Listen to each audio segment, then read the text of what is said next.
Pues amén, amén, hermanos. Dios es maravilloso. Sin duda Él nos visita y tiene grandes propósitos para nosotros. Los saludo con mucho gusto, con mucho amor. El día de hoy fui invitado a compartir con ustedes la palabra y con la ayuda de Dios yo espero poder ser de bendición en lo que digo para la gloria de Dios, hermanos. Y si gustan, vamos a orar, vamos a pedir a Dios su ayuda y su gracia.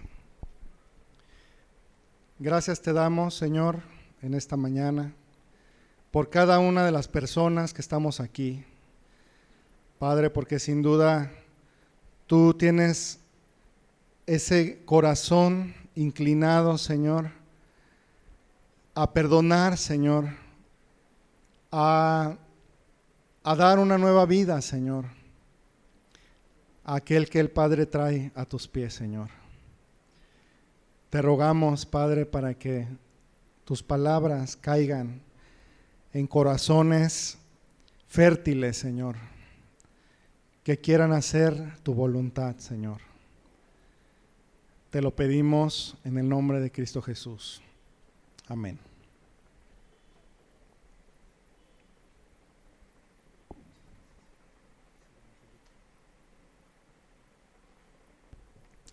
Bien, pues hemos estado revisando en ocasiones anteriores las responsabilidades establecidas por Dios dentro del matrimonio.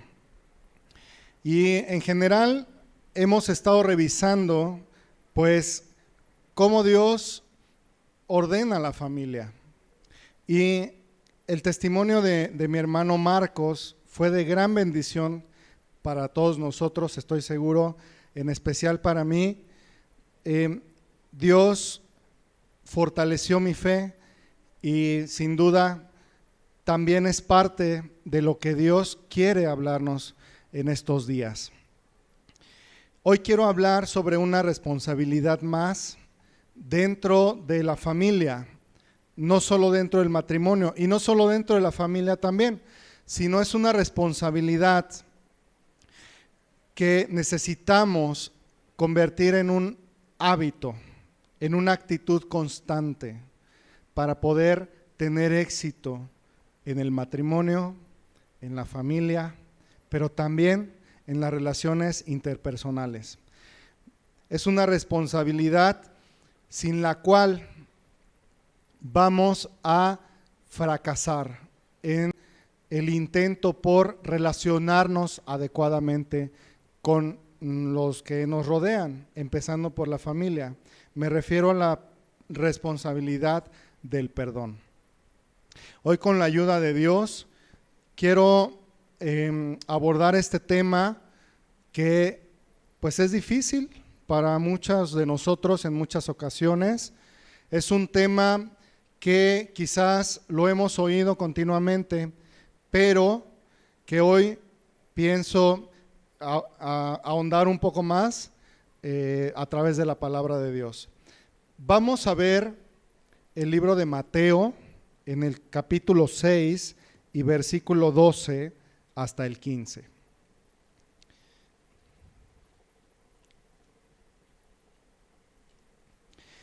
Dice así: y perdónanos nuestras deudas, como también nosotros perdonamos a nuestros deudores.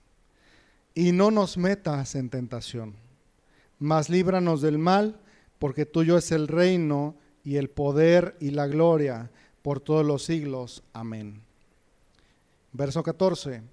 Porque si perdonáis a los hombres sus ofensas, os perdonará también a vosotros vuestro Padre Celestial. Mas si no perdonáis a los hombres sus ofensas, tampoco vuestro Padre os perdonará vuestras ofensas. Queridos hermanos y amigos, el perdón es esta actitud que necesitamos tener en medio de nuestras familias, estarla practicando continuamente.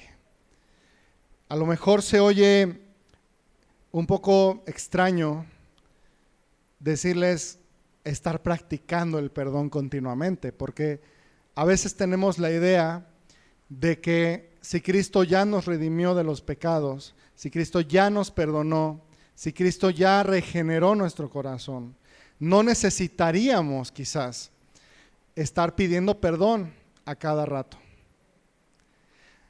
Sin embargo, hermanos, amigos, la realidad es que ya sea por error, ya sea sin querer, ya sea sin intención o con intención, siempre necesitamos estar perdonando y necesitamos del perdón de los demás. Esta oración que estamos viendo del Padre Nuestro es la última parte de la oración del Padre Nuestro, pero es un modelo de Cristo para enseñarnos a orar como discípulos que somos de Él. Y no es una oración que cualquiera pueda hacer, ¿verdad? No es una oración que cualquier impío pueda hacer. La Iglesia Católica enseña el Padre Nuestro, pero muchas veces la gente no entiende el sentido de esa oración. Esta oración la hace principalmente los que somos hijos de Dios, redimidos por la sangre de Cristo. Porque aquí está hablando de que Jesús les está enseñando a sus discípulos a orar. Y obviamente parte de esa oración es: perdónanos nuestras deudas. Y no solamente eso, hermanos, es una oración modelo. ¿Qué quiere decir? Cristo, como Señor, como Dios que todo lo sabe y que todo lo ve, nos dejó esta oración, este recurso, para utilizarlo continuamente. Por eso es una oración modelo, ¿sí? No es la oración salvífica que tú hiciste cuando te arrepentiste de tus pecados.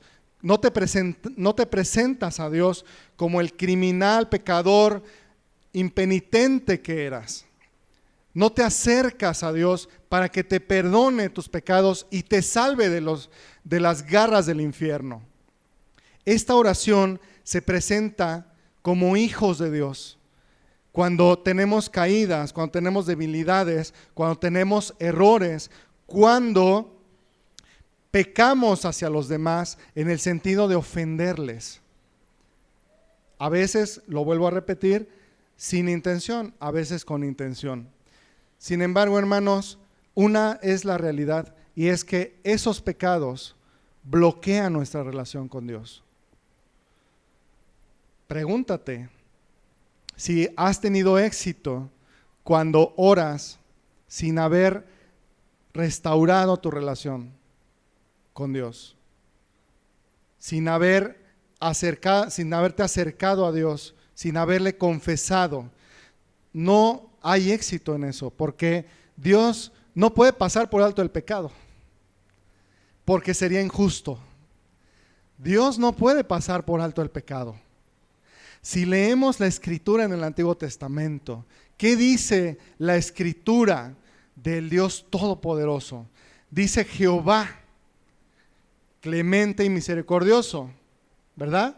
Dice que visita la maldad de los padres sobre los hijos hasta la tercera y cuarta generación de los que le aborrecen. Pero dice una cosa muy importante también. Dice que de ninguna manera tendrá por inocente al culpable. Dios es tan justo, hermanos, tan perfecto, tan santo, que de ninguna manera Él va a tener por inocente a nadie, ni siquiera a quienes somos sus hijos. Ten por seguro que si tú pecas, eres reo ante el tribunal de Cristo.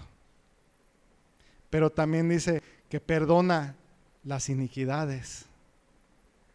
¿Qué quiere decir esto? Pareciera como contradictorio a simple vista. ¿Cómo es que Dios perdona las iniquidades y no puede tener por inocente al que es pecador? Por una sencilla razón, hermanos. Porque pregúntate, por ejemplo, con tus hijos. Cuando tus hijos cometen un error grave, no te quedas, o a lo mejor sí, muchos padres, ¿verdad? Somos hasta alcahuetes con nuestros hijos. Y muchos padres erróneamente, ¿qué hacemos ante los errores, ante los pecados de nuestros hijos? ¿Qué hacemos, hermano? Y a veces hasta los justificamos.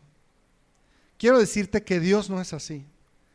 Si tu padre, tu mamá te acostumbraron a pasar por alto, a hacer como que no pasaba nada, Dios no es así. Dice que de ninguna manera tendrá por inocente al que es pecador. Pero que es un Dios clemente, misericordioso, tardo para la ira y grande en misericordia.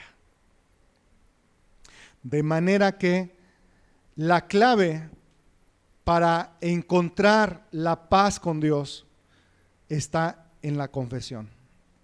Acá está diciendo la Escritura, perdónanos nuestras deudas. ¿Ok?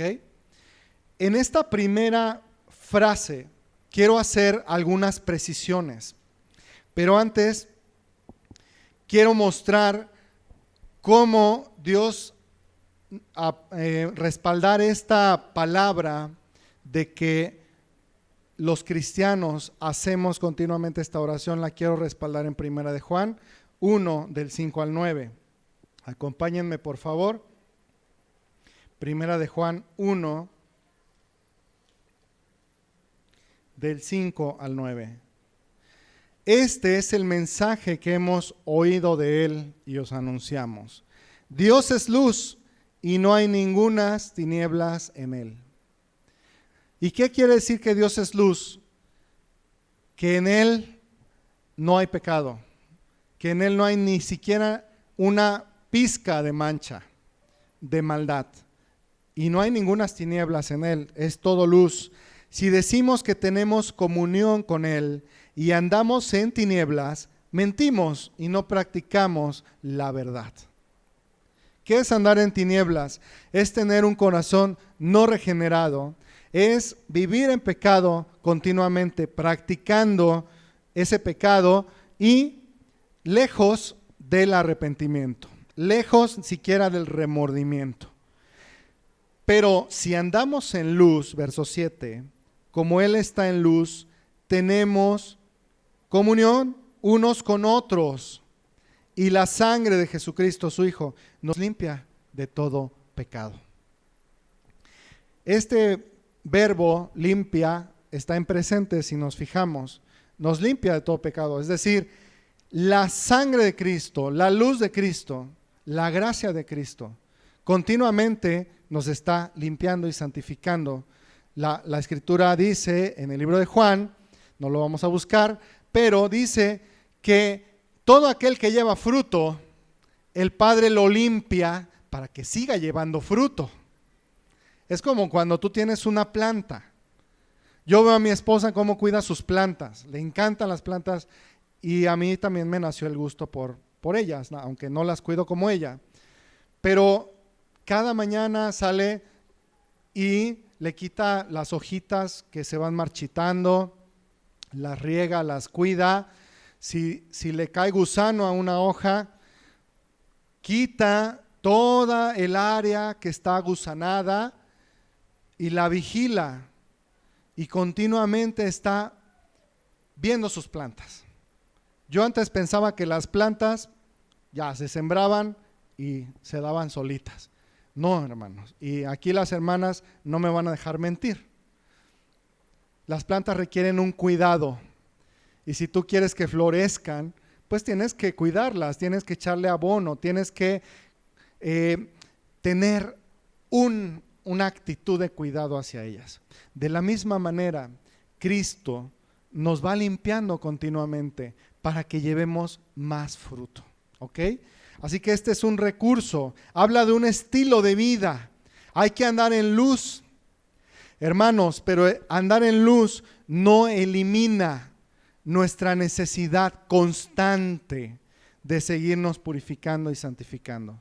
Nuestra necesidad constante de practicar el perdón y de solicitar el mismo perdón. Ciertamente el creyente no practica el pecado, lo dice la Escritura. Porque aquí mismo en 1 de Juan lo dice, porque el Espíritu de Dios está en él y no puede pecar. Así lo dice.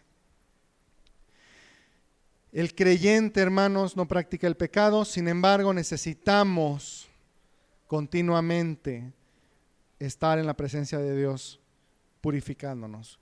Así que como un hijo delante de su padre, necesitamos muchas veces la restauración de nuestra relación con Dios. Ahora, quiero hacer una precisión muy clara. Esto que digo no es un permiso para pecar, todo lo contrario. Quiero decirte que si tú tienes un corazón impenitente, un corazón que continuamente está abrazando el pecado y no tienes la más mínima intención de arrepentirte de eso que haces, ni ahora y no sabes cuándo, yo quiero decirte que tu corazón no está regenerado. Vas por mal camino. Vas lejos de Dios. Por el contrario, si eres cristiano, entendemos que hay tropiezos, entendemos que nuestra vida no es perfecta, entendemos que puedes tener tropiezos en tu vida, pero ¿sabes qué? ¿Cuál es la diferencia? Que el cristiano continuamente está arrepintiéndose de eso que ha caído. Y el ejemplo, pues, es también el hijo pródigo. El hijo pródigo es una historia que habla del padre que se conmueve al ver a su hijo. Pero vean la actitud del hijo. La actitud del hijo es una actitud penitente. He pecado contra el cielo y contra ti. No soy digno de ser llamado tu hijo. No soy digno de ser llamado tu hijo. De manera que cuando yo hablo de creyentes, estoy refiriéndome a cristianos convertidos, a cristianos redimidos por la sangre de Cristo.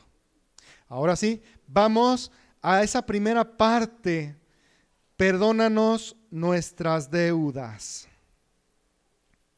Vamos de nuevo a Mateo 6:12.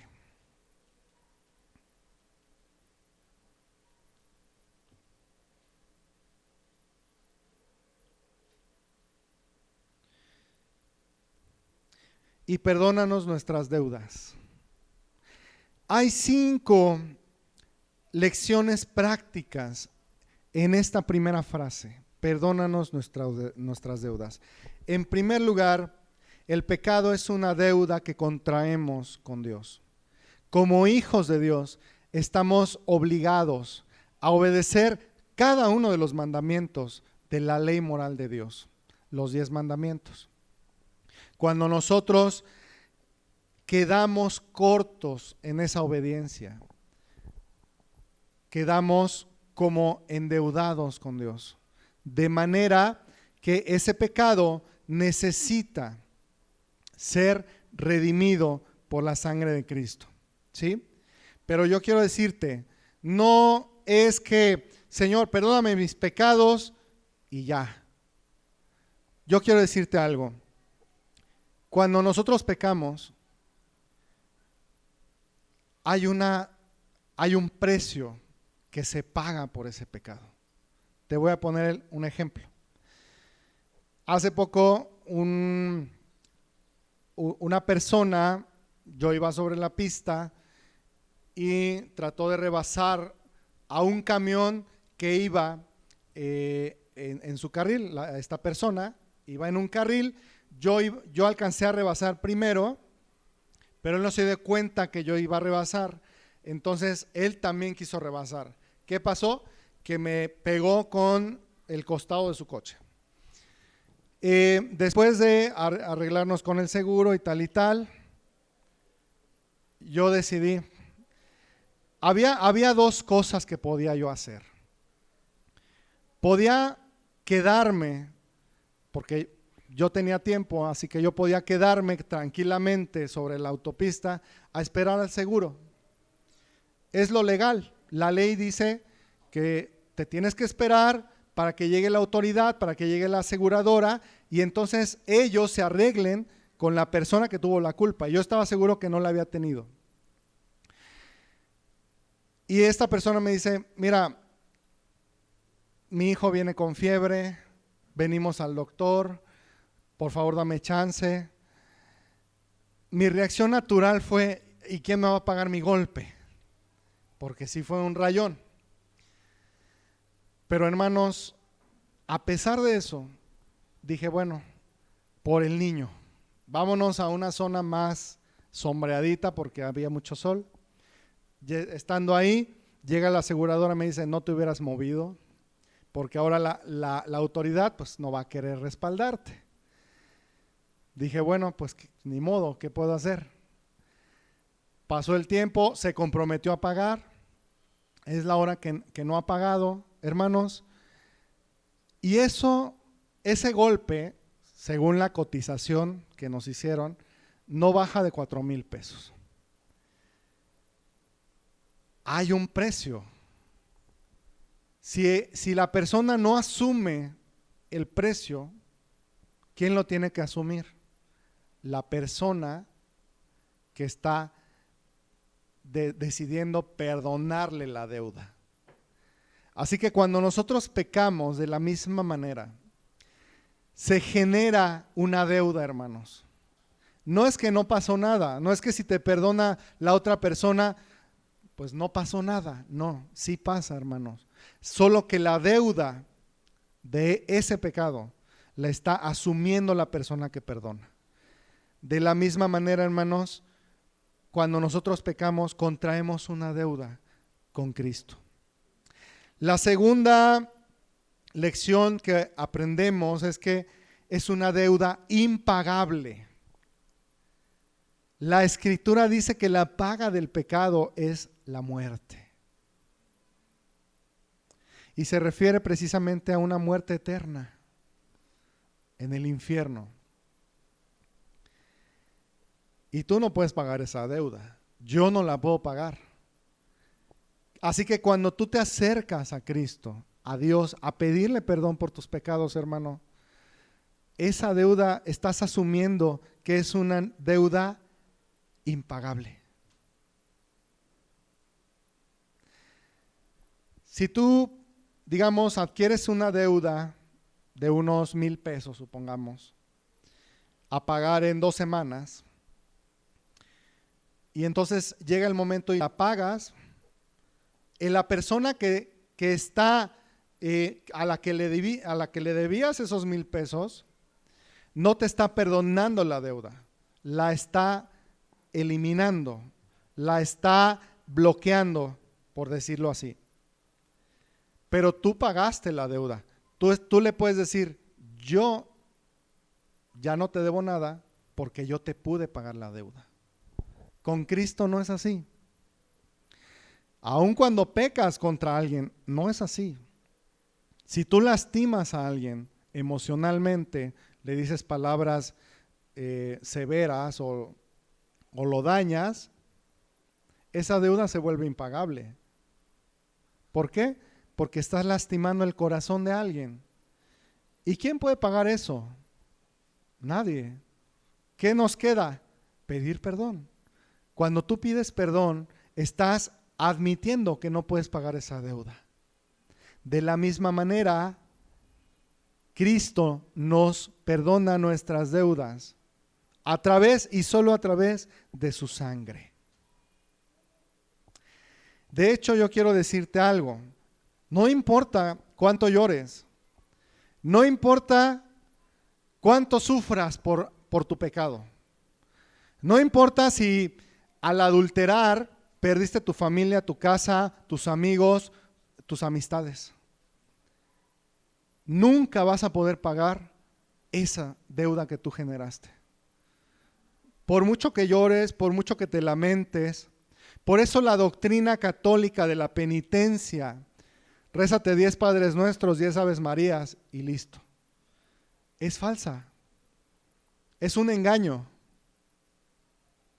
Es un engaño diabólico. De hecho, yo quiero decirte, si tú piensas que puedes hacer alguna cosa para que los pecados te sean perdonados, vas por mal camino, amigo. Vas por mal camino. No hay nada que puedas hacer para que Dios te perdone. ¿Sabes por qué? Porque Dios tiene una ley y la ley de Dios dice, la paga del pecado es muerte. La paga del pecado es muerte. ¿Quieres tu paga?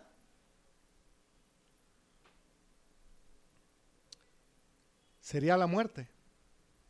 Cristo nos está enseñando esto, que la deuda es impagable.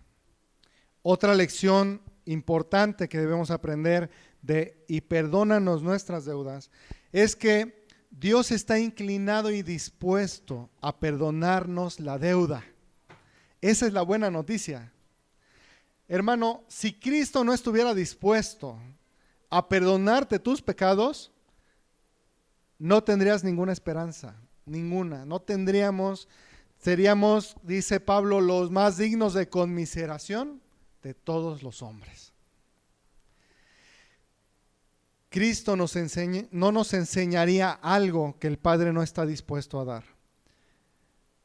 Y por eso justamente también la incredulidad es un pecado grave, hermano. A ver, Cristo aquí nos está enseñando que el Padre está dispuesto a pagar esa deuda por ti. Así que cuando tú dudas de eso y dices, pues quién sabe si yo tenga gracia delante de Dios para que me perdone mis pecados, quién sabe si Dios me querrá perdonar esta vez, o más aún, he llevado una vida tan miserable, tan pecadora, que quién sabe si Dios quiera hacerlo. Yo te digo una cosa, es natural que pienses eso. Y qué bueno que tú veas tus pecados como algo gravísimo, porque así dice la Biblia que hay que verlos. Pero si tú te dejas llevar por ese pensamiento y dices, pues por eso no pido perdón, porque no sé si Dios me va a perdonar y no sé si al rato me va a mandar al infierno, porque pues no sé, estás en un grave pecado de incredulidad. Cristo nos dejó este recurso para usarlo. Y de la misma manera, en la familia, con la esposa, con el marido. Pero eso lo vamos a ver más adelante, cómo cuando nosotros no estamos dispuestos a perdonar, hay un problema grave dentro del corazón. Por ahora vamos a ver la cuarta enseñanza, que es que la confesión es necesaria. Ya vimos al inicio cómo Dios dice que es grande en misericordia, que perdona la maldad, pero es un Dios que también visita la maldad. Y es un Dios que de ninguna manera tendrá por inocente al culpable. ¿Cuál es la clave? La confesión. No quiere decir que porque confiesas, debido a eso Dios te perdona. No, pero la confesión es una herramienta. Es como las tenazas con las cuales nos podemos aferrar al perdón de Dios y al perdón de los demás. Cuando tú cometes, vamos con el ejemplo de los hombres, de los maridos, continuamente estamos en una lucha, ¿verdad? Porque a veces ni siquiera somos somos tan duros o tan toscos, esa es la palabra, que muchas veces no nos damos cuenta que lastimamos a nuestra esposa, siendo que la Biblia dice que hay que tratarlas como a vaso más frágil.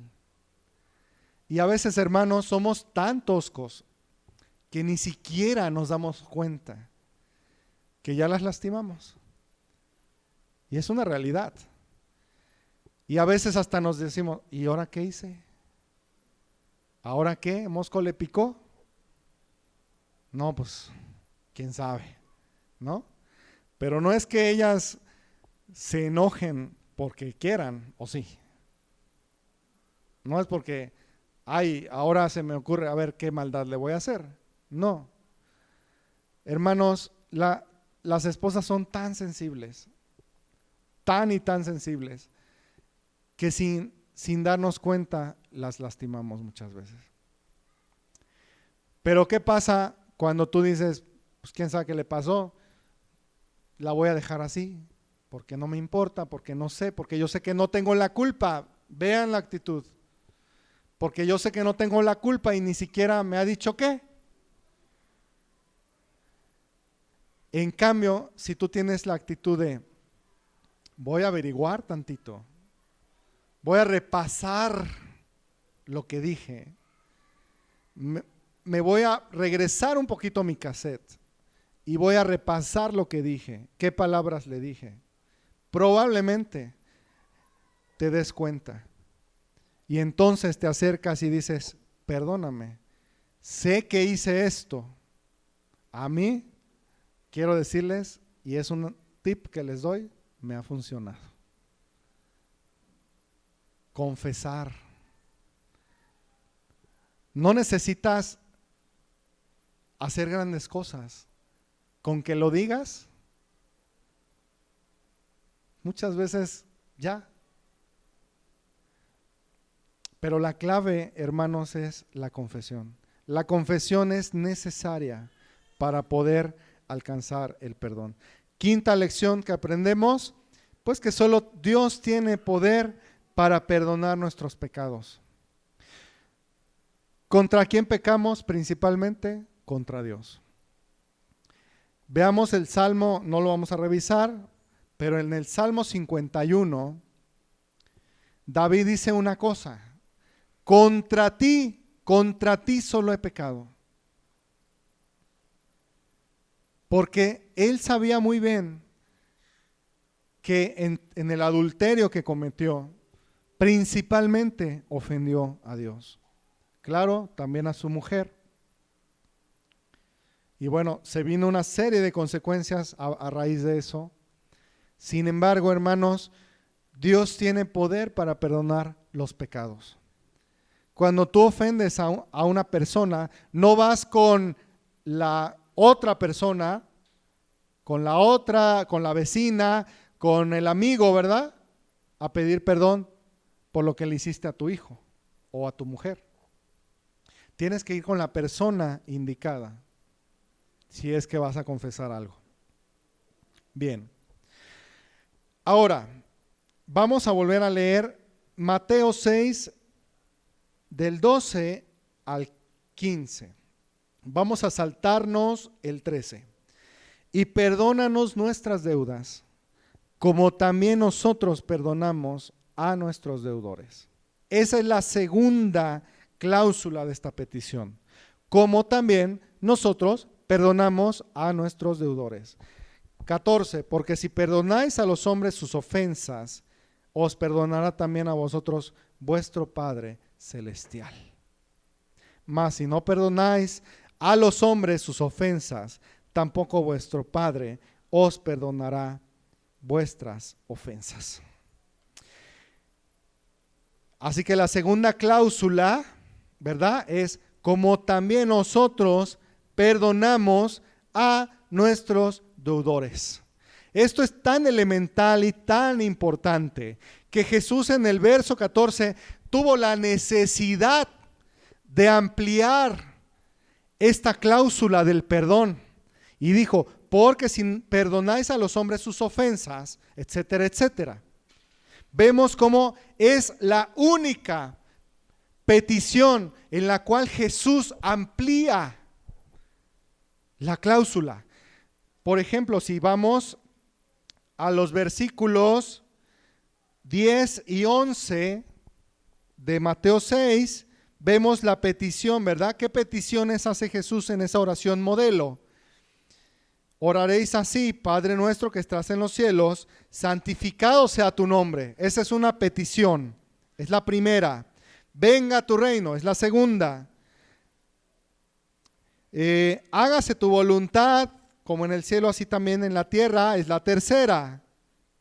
Por lo menos, porque también en el cielo y en la tierra son peticiones. El pan nuestro de cada día es la cuarta, etcétera, y así se va. Pero la única petición en la que Jesús amplía es en esta del perdón. Y nos da claridad sobre la importancia que tiene practicar el perdón dentro de la familia y fuera de ella también. Cristo consideró necesario así y vamos a ver por qué. La enseñanza principal de esta cláusula, hermanos, vamos a analizarlo y vamos a obtenerla entre todos. Dice, como también nosotros perdonamos a nuestros deudores. El pronombre nosotros es la palabra clave, la palabra clave aquí. Se refiere a nosotros como seres humanos. Y luego dice, porque si perdonáis a los hombres sus ofensas. ¿Quiénes? Nosotros. Si nosotros perdonamos, seremos perdonados. ¿Ok? Así que la enseñanza básica es, un hombre perdonador debe ser un hombre perdonado debe ser un hombre perdonador. Esa es la enseñanza clave. Yo te pregunto, en el día del juicio, ¿quieres presentarte ante Dios como un hombre pecador que ha sido perdonado? ¿O quieres presentarte ante Dios como aquel que creyó no necesitar jamás perdón para recibir su justa ira? Yo creo que todos queremos presentarnos como el pecador perdonado. Así que si tú quieres ser perdonado, necesitas practicar el perdón. Y esto es, se relaciona mutuamente el perdón que Dios ofrece con el perdón que nosotros ofrecemos. Tanto se relaciona que dice, si no perdonas a los hombres sus ofensas, tampoco vuestro Padre os perdonará vuestras ofensas. Es tan incluyente, tan relacionado, tan íntimamente ligado el perdón de Dios con el nuestro, que así lo dice. Si no perdonas, tampoco serás perdonado.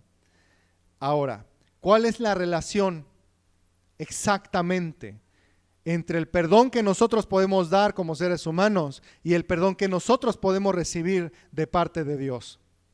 Yo quiero decirte lo que no significa este texto para que podamos tener una comprensión más amplia, porque este texto se presta a malas interpretaciones. ¿Cuál sería una mala interpretación de este texto?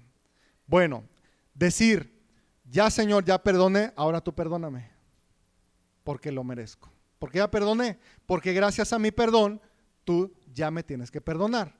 Esa sería una malísima interpretación. El texto no está diciendo que Dios perdone porque nosotros perdonamos. Es decir, el perdón de Dios no depende de tu perdón. No depende de tu perdón. El perdón de Dios depende directamente del sacrificio de Jesús en la cruz. Por su sangre es que tú eres perdonado. no porque perdones. No hay ningún mérito en nosotros. Si tú creíste haber hecho méritos perdonando a otras personas, quiero decirte, Dios no te está perdonando por eso. La base del perdón de Dios está completamente en los méritos que Cristo hizo en la cruz. Vamos a Efesios 2, del 8 al 9.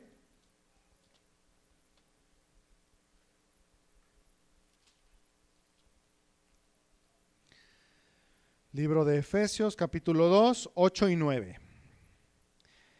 Porque por gracia sois salvos por medio de la fe, y esto no de vosotros, pues es don de Dios. No por obras, para que nadie se gloríe. Amén. No por obras. Nadie tiene mérito alguno para recibir el perdón de Dios. Es más, quiero decirte, en Romanos 11, 5 y 6, vemos cómo tus obras y la gracia de Dios son mutuamente excluyentes. Vamos a ver Romanos 11, 5 y 6. Así también, aún en este tiempo, ha quedado un remanente escogido por gracia. Y si por gracia ya no es por obras, de otra manera la gracia ya no es gracia.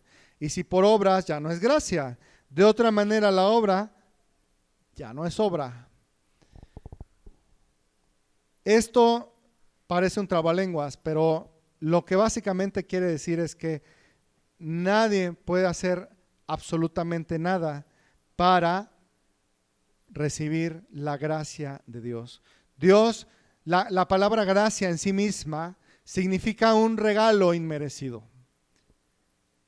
Un regalo, un don que no hiciste nada para poder ganarlo. Ni podrás hacer jamás nada para poder ganarlo. Un pensamiento equivocado sería: Dios, sé que he pecado contra ti, pero ahora merezco tu perdón porque yo ya perdoné a quienes me ofenden. No es un pensamiento correcto, una interpretación correcta. Ahora, tampoco es una relación de amenaza. Este texto no significa, ¿verdad?, que si tú no perdonas, entonces Dios te retiene su perdón, aunque así parece a primera vista, y lo vamos a profundizar ahorita, ¿sí? No quiere decir que entonces, si tú no perdonas, Dios depende también de tu no perdonar para no perdonarte a ti, ¿sí? El perdón de Dios tiene, en primer lugar, una relación comparativa con el tipo de perdón que nosotros podemos ofrecer. Aquí la Biblia está comparando que así como el Padre, fíjense bien, así como el Padre, siendo justo, siendo bueno, siendo verdadero, siendo santo, ¿verdad?, vio nuestro pecado y nos perdona, así también nosotros debemos de perdonar. Es una relación comparativa.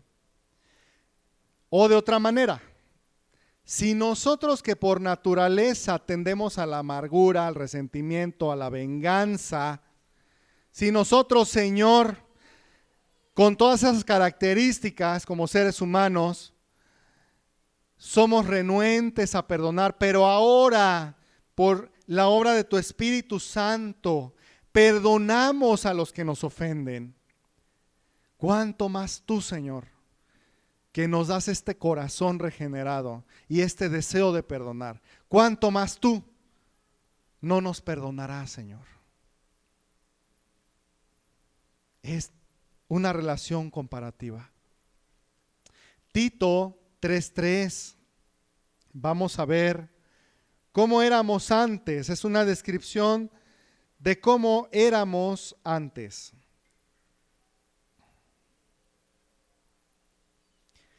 Tito 3:3 dice así: porque nosotros también éramos en otro tiempo insensatos, rebeldes, extraviados, esclavos de concupiscencias y deleites diversos, viviendo en malicia y envidia, aborrecibles y aborreciéndonos unos a otros. O sea, no hay registro en la Escritura, ni en la historia de la humanidad, en el que podamos ver lo bueno que somos, lo maravilloso que somos. En muchas iglesias, en muchas congregaciones, actualmente impera la enseñanza de que esfuérzate, no dicen esfuérzate, sino dicen, cree en Dios y Él te levantará de manera que paulatinamente veas que eres una persona maravillosa. Explora tu potencial porque Dios tiene grandes cosas para ti y verás cómo eres una persona exitosa y vas a vivir en la abundancia, etcétera, etcétera, etcétera. No hay nada más lejos de la realidad que eso. La Escritura enseña que los seres humanos por naturaleza somos pecadores, caídos, miserables, sin afecto natural. Todas estas características que menciona la Escritura, vamos a leerlas de nuevo. Tito 3:3. Éramos en otro tiempo insensatos, o sea, necios, rebeldes, extraviados, esclavos de concupiscencias y deleites diversos, viviendo en malicia y envidia. Todas esas características son naturales del ser humano, son características que nos describen completamente. Eso enseña la Escritura, y asimismo tenemos que presentarnos ante Dios. Yo quiero decirte, si nosotros hoy percibimos el deseo de perdonar, si nosotros hoy aquí tenemos el más mínimo deseo de agradar a Dios, no es porque tú eres bueno, es porque el Espíritu Santo ha hecho su obra en tu corazón. ¿No te has fijado en la gente inconversa cómo odian acérrimamente a sus enemigos? ¿No te has fijado cómo buscan venganza?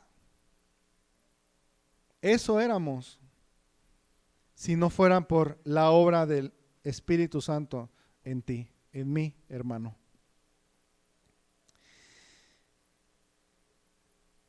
El perdón de Dios, además, se relaciona de una manera que nos constriñe hacia nosotros. Se relaciona el tipo de perdón de Dios con nuestro perdón hacia los demás. ¿Cómo es esto? Bueno, cuando tú entiendes que siendo pecador, perverso, perdido, el Dios Santo te alcanzó, te perdonó tu deuda, te dijo, no me voy a acordar más de esto, no voy a hablar más de esto. Cuando tú entiendes eso, eso te impele, te constriñe y dices, no hay ninguna cosa que nadie pueda hacer que yo no le pueda perdonar. Si Cristo me perdonó mis adulterios, mis borracheras, mis insultos, ¿cómo no voy a perdonar yo a los demás? Es una relación de constreñir nuestro corazón. ¿Sabes qué? Cuando hay personas que dicen, no puedo perdonar, yo sé que me está causando un daño, yo sé que me está haciendo daño, yo sé que estoy dañando a los demás, pero no puedo perdonar. ¿Sabes qué? Ese es un hombre que nunca se ha visto a sí mismo en la necesidad de ser perdonado. ¿Cómo puede perdonar a otros si no sabe lo que es el perdón? Además, nunca ha entendido lo negro de su corazón. Una persona que dice, no puedo perdonar porque me hizo esto, se está poniendo a sí mismo en un pedestal más alto que el mismo Dios. ¿Cómo es que Dios sí puede perdonar? ¿Cómo es que Dios sí puede pasar por alto y tú no? Sí, yo sé que mi pecado empujó los clavos de Cristo en la cruz. Yo sé que mis pecados fueron el martillo para que Cristo finalmente muriera en la cruz. Y por eso no hay nada que yo no pueda perdonar en esta vida. Porque yo sé bien lo que a Cristo le costó mi maldad. Nadie, hermanos, nadie es más tierno que aquel que ha recibido misericordia de parte de Dios. Nadie. Y además que sabe cuán gentilmente Cristo lo ha tratado.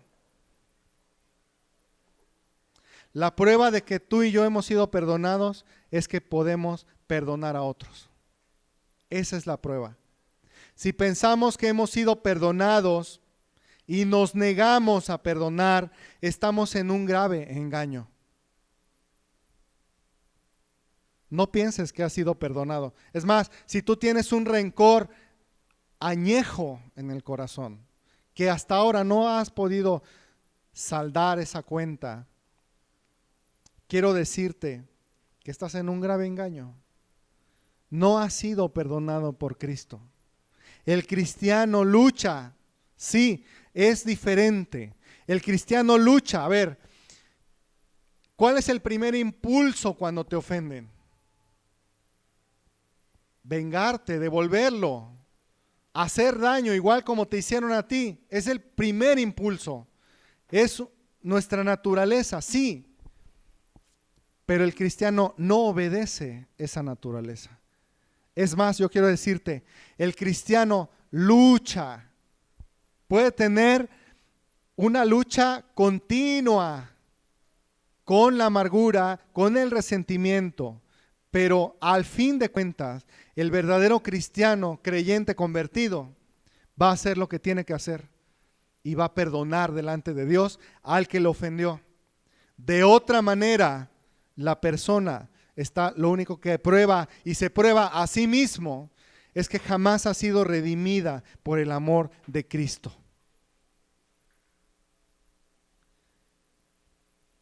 Mateo 6, 14 y 15. Vamos a leerlo de nuevo.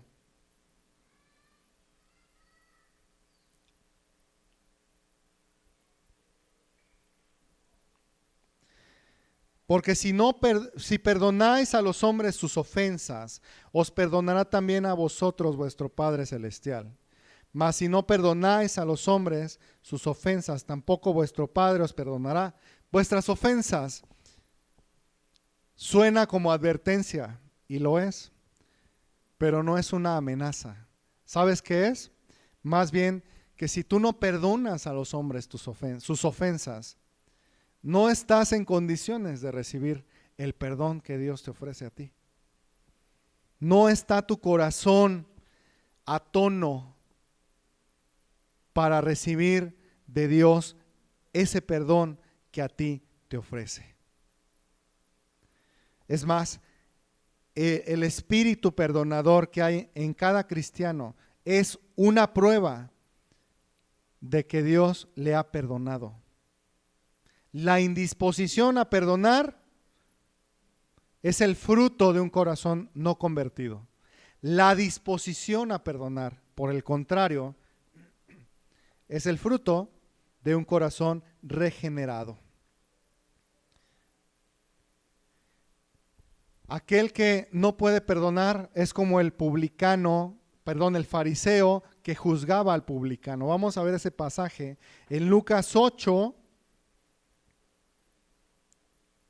del 9 al 14.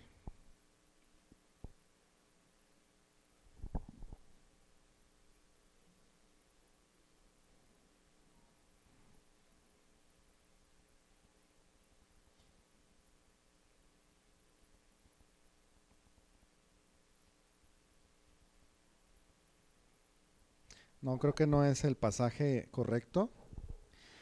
No lo voy a buscar, sin embargo lo puedo recordar sin problema. Ese pasaje del publicano y el fariseo dice que el fariseo oraba para sí mismo.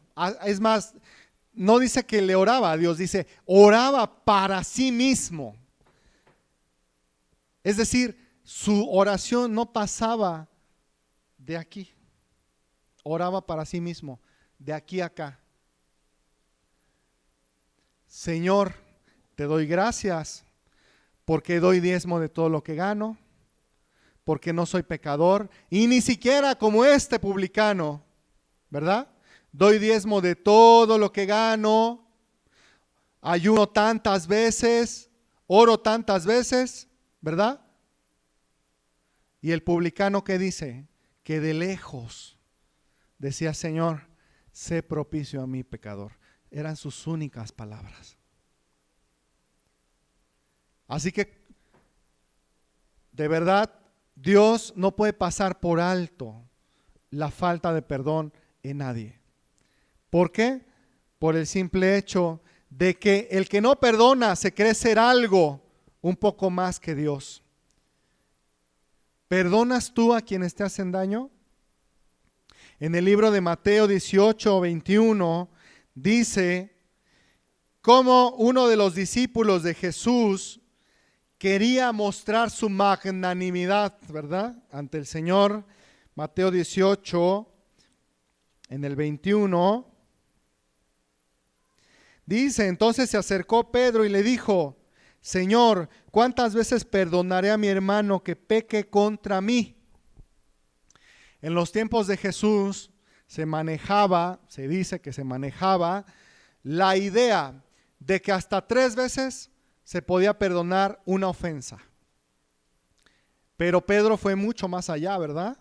Multiplicó ese 3 por 2 y además le añadió una vez más. Y dice, ¿hasta 7? Y bueno, el resto ya lo conocemos. Jesús le dice, no te digo que hasta 7, sino hasta 70 veces 7. Eso ha sido motivo de muchas discusiones, hermanos. Pero yo quiero decirles fácil y sencillo el significado. Tienes que perder la cuenta de cuántas veces perdonas a los demás. Aquel que lleva la cuenta de las veces que le hacen es una persona que está esperando la última para explotar en ira, para ya no aguantar más. ¿Sabes qué? ¿Cómo le llama a Dios? Malvado a esa persona. ¿Se acuerdan del siervo malvado? Que el rey le perdonó una deuda increíble, que en nuestros tiempos serían millones de dólares.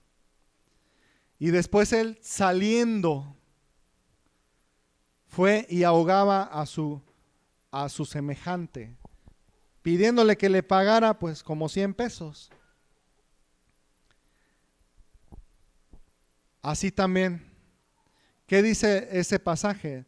Dice que al final el rey mandó a la cárcel al siervo malvado, porque le dijo, toda aquella deuda te perdoné y tú no pudiste perdonar a tu hermano una pequeña deuda. Y dice que lo metió allí hasta que pagó la deuda. Pero acuérdate, la deuda es impagable. ¿Qué quiere decir? Que lo refundió por la eternidad. Por esa simple actitud de falta de perdón. Por cierto, está en Mateo 11, del 22 en adelante. Cuando nosotros no perdonamos, hermanos, el Padre no nos escucha. No somos escuchados en nuestras oraciones. Y lo vuelvo a repetir, es indispensable que hayas perdonado antes. O si tú pretendes ser perdonado, digo, puede ser que hoy estés aquí y te des cuenta de tu terrible error y con sinceridad pidas perdón a Dios. Yo estoy seguro que el Padre te perdonaría, pero no tardarías mucho en ir a pedir perdón tú también, o a ir a perdonar a quien te ofendió también. Por último, vamos a ver Primera de Juan 4:20.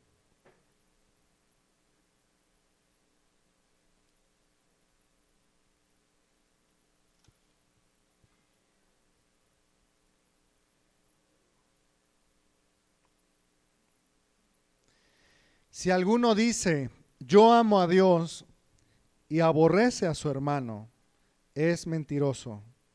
Pues el que no ama a su hermano a quien ha visto, ¿cómo puede amar a Dios a quien no ha visto? Es una pregunta que en sí misma lleva la respuesta. No se puede, no es posible. Y yo quiero decirte, el perdón es un acto de amor que tú puedes practicar en la familia. ¿Sabes? Cuando yo entendí esto, mi familia se liberó. Porque ahora yo a mis hijos los crío y sin temor a equivocarme, hermanos, y en humildad se los digo, a mis hijos no les oculto mis errores, hermanos.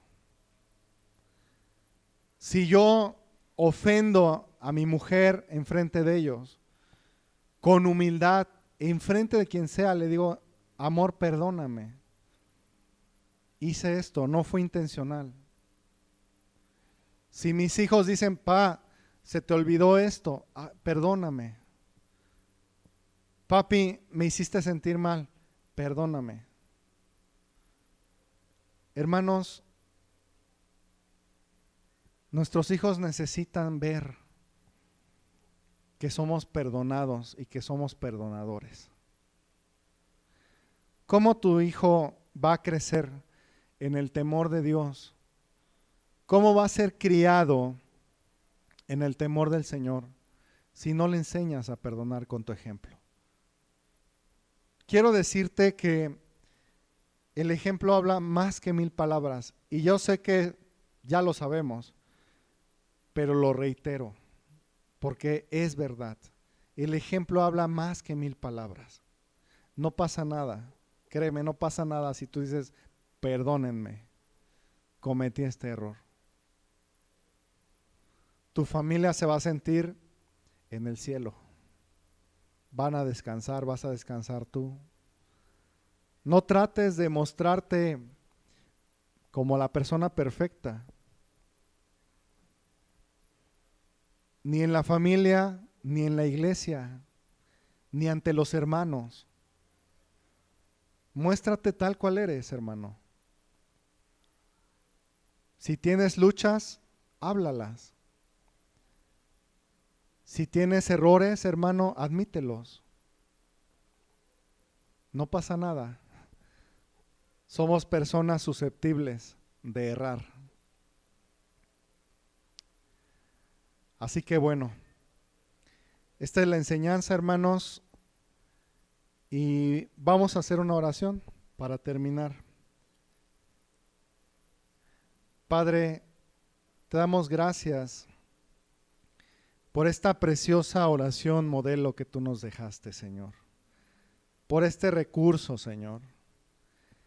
Padre, porque sabemos que tú no nos has perdonado solo 490 veces, Señor. Nos has perdonado mucho, mucho más, Señor. El mismo David, Señor, decía, líbrame de los errores que me son ocultos, Señor. Y hoy nuestra oración es así, Señor. Te rogamos, Padre, que tu palabra fructifique en los corazones, Señor. Padre, gracias por este día, Señor. Gracias por tu amor incomparable, Jesús. Gracias, Padre. Amén y amén.